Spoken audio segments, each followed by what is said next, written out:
Halo rekan-rekan investor. Kali ini saya akan membahas satu emiten yang banyak di-request oleh subscriber channel Leo Sumadi, yaitu Pura Delta Lestari dengan kode saham DMAS. Emiten ini memang dikenal oleh para investor karena merupakan salah satu pemberi dividen terbesar di Bursa Efek Indonesia. Pada tahun 2021 ini, Pura Delta memberikan dividen dengan nominal sebesar Rp6,5 per lembar saham. Ini adalah pembagian dividen final yang kedua untuk tahun buku 2020. Pada bulan Desember 2020, perusahaan telah membagikan dividen interim sebesar Rp25 per lembar saham. Jadi untuk total tahun buku 2020, Pura Delta telah membagikan dividen sebesar Rp31,5 per lembar saham. Nah, pada saat video ini dibuat, harga saham Pura Delta sebesar Rp193 per lembar saham.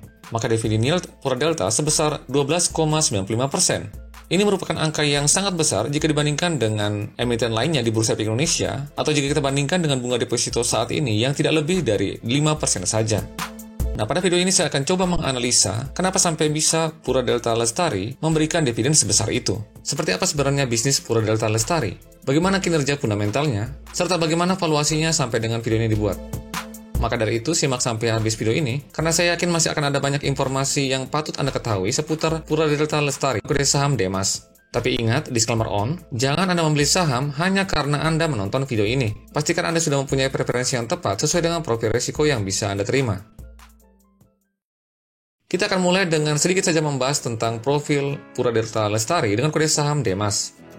PT Pura Delta Lestari merupakan pengembang kawasan Kota Delta Mas di Cikarang, Kabupaten Bekasi, sejak tahun 1993. Kota Delta Mas merupakan sebuah kawasan modern terpadu seluas 3.200 hektar yang terdiri dari kawasan industri, kawasan hunian, dan kawasan komersial.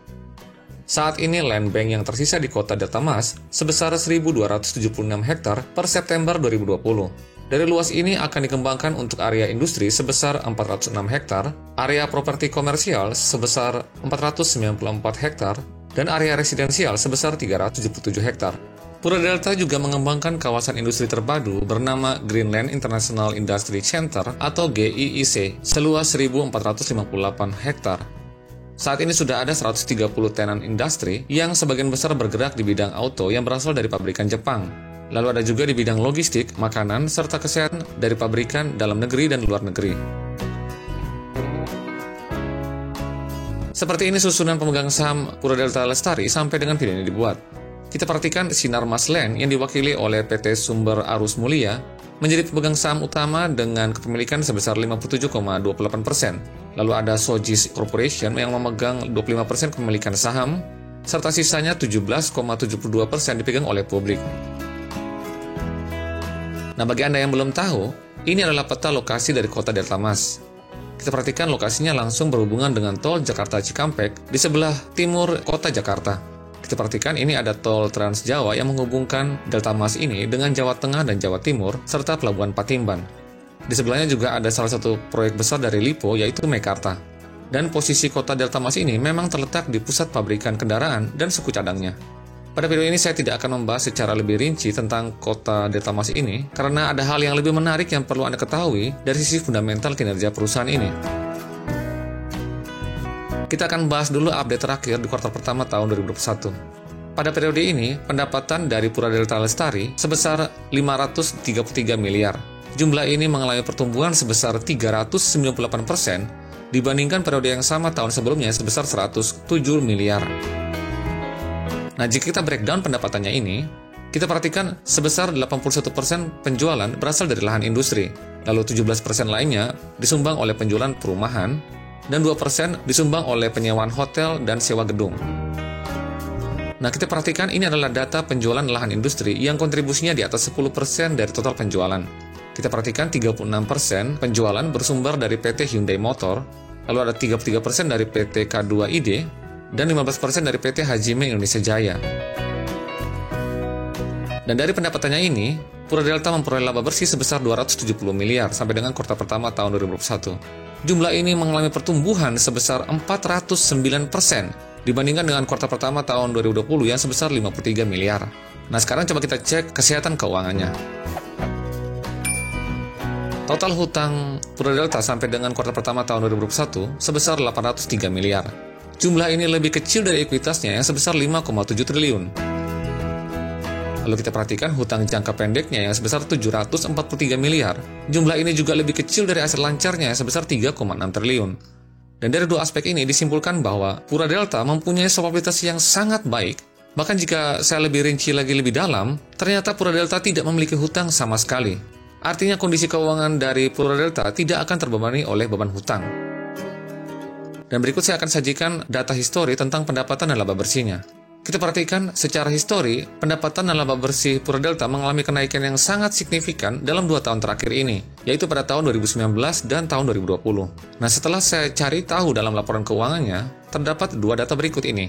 Ini adalah data penjualan lahan industri yang transaksinya di atas 10% dari total penjualan lahan industri.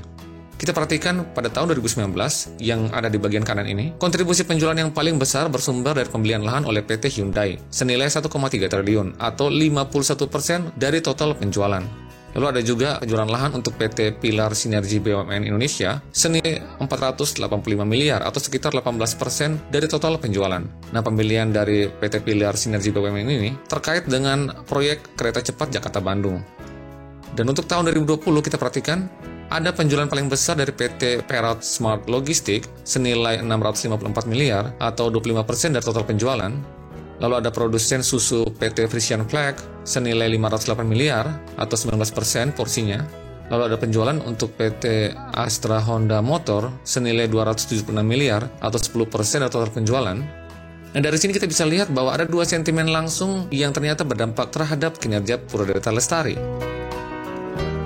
Yang pertama, proyek infrastruktur yang memang sedang dikebut oleh pemerintah, seperti kereta cepat Jakarta-Bandung yang dijadwalkan beroperasi pada tahun 2023, ternyata mampu memberikan efek domino secara langsung kepada kinerja dari Pura Delta, karena proyek ini melewati lahan komersial yang dimiliki oleh Pura Delta. Dan ini menurut manajemen memberikan keuntungan margin yang lebih besar dari penjualan lahan industri biasa. Di samping itu, pembangunan stasiun Karawang serta Transit Oriented Development atau TOD akan meningkatkan lalu lintas di area komersil Kota Delmas. Lalu dengan adanya ruas tol Jati Asih Sadang juga akan menyediakan jalan alternatif menuju hunian di area selatan Kota Delmas. Semua infrastruktur ini memang baru terrealisasi 2-3 tahun terakhir ini dan masih akan terrealisasi ke depannya. Dan ternyata ini berdampak langsung terhadap kinerja Demas. Nah, faktor lainnya yang membuat kinerja Pura Delta ini positif adalah finalisasi dan implementasi Omnibus Law. Pasalnya, hal tersebut bisa meningkatkan indeks kemudahan berbisnis di Indonesia dan melancarkan foreign direct investment. Apalagi sektor otomotif, F&B, pergundangan, consumer good, data center juga sangat prospektif dan terus membutuhkan lahan. Dengan diterapkannya Omnibus Law akan meningkatkan outlook berinvestasi di Indonesia secara struktural seiring peraturan yang baru yang akan semakin memudahkan untuk berbisnis. Hal inilah yang menjelaskan kenapa penjualan lahan industri Pura Delta meningkat akhir-akhir ini, bahkan sampai dengan kuartal pertama tahun 2021 ini. Nah, sekilas tampak semua indikator kinerja fundamentalnya terlihat sangat baik. Tapi ternyata ada hal lain yang aneh dalam laporan keuangannya.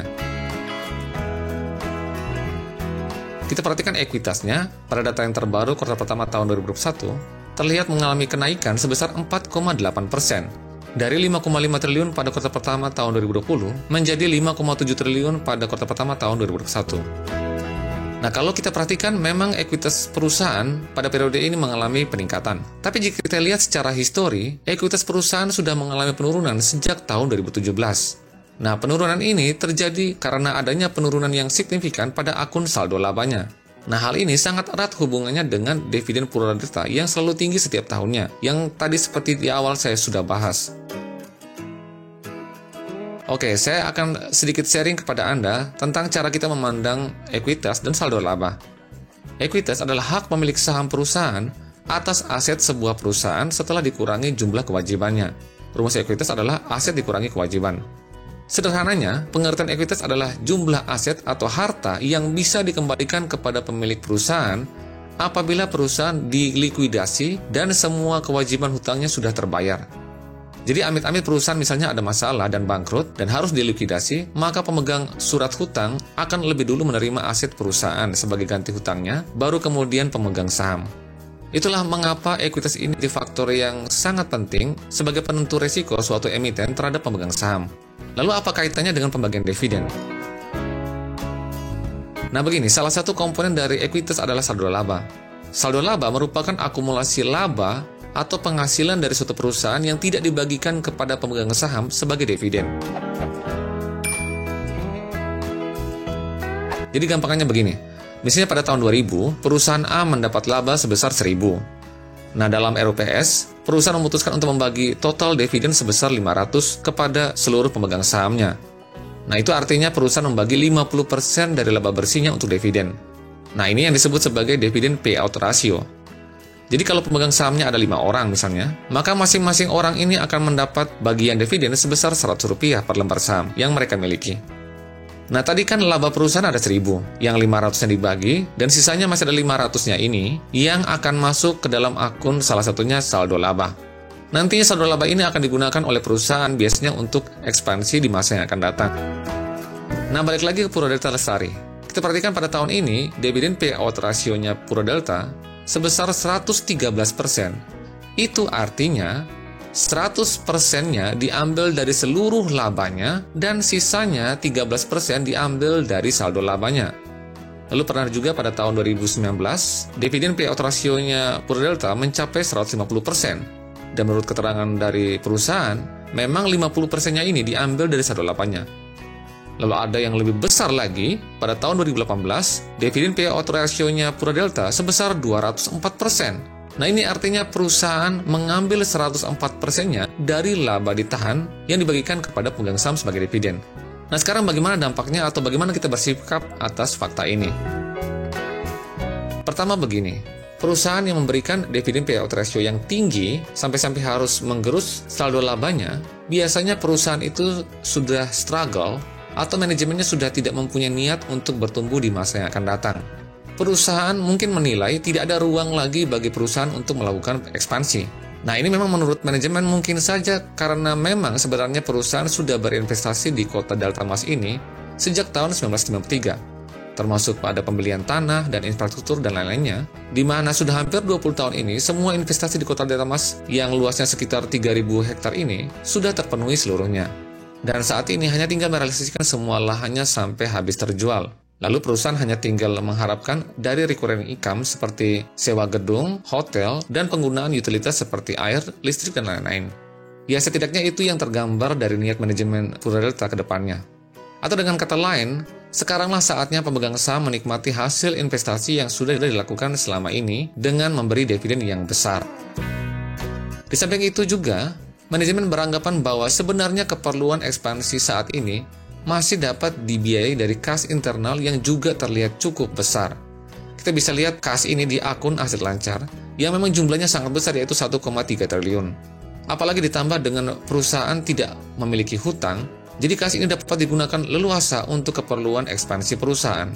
Nah, jadi bagaimana sebaiknya kita terutama sebagai pemegang saham retail menanggapinya? Jawabannya adalah fundamental saham ini tergolong sangat baik dan punya prospek yang cukup baik dengan berbagai sentimen yang tadi sudah saya jelaskan. Jadi saham ini masih sangat layak dikoleksi, tapi hanya untuk jangka pendek atau menengah. Karena itu tadi, kedepannya pertumbuhan dari perusahaan ini akan struggle atau stagnan seperti yang tadi sudah saya jelaskan. Nah, sekarang bagaimana dengan valuasinya? Nah, di sini saya akan membandingkan PER dan PBV Pura Delta dengan perusahaan sejenis di Bursa Efek Indonesia. Dari sisi PER dan PBV, saat ini terlihat memang Pura Delta Lestari paling mahal, tapi Anda perhatikan saya juga menyertakan salah satu indikator probabilitas yaitu ROE dan ROA. Kita perhatikan, Pura Delta memiliki ROA dan ROE yang paling tinggi dari semua perusahaan di kawasan industri. Nah, ini artinya kinerja manajemen dari Pura Delta terlihat lebih efisien ketimbang semua perusahaan kawasan industri di Bursa Efek Indonesia. Dan saya juga menyertakan land bank atau kepemilikan tanah yang juga tetap yang terbesar adalah milik Pura Delta Lestari. Jadi wajar jika pasar menghargai saham ini lebih tinggi dari yang lainnya. Di samping itu, dari keempat dividen ini, hanya Pura Delta saja yang bisa membagikan dividen kepada pemegang saham. 3 emiten lainnya tidak bisa membagikan dividen karena mereka sampai dengan saat ini masih rugi.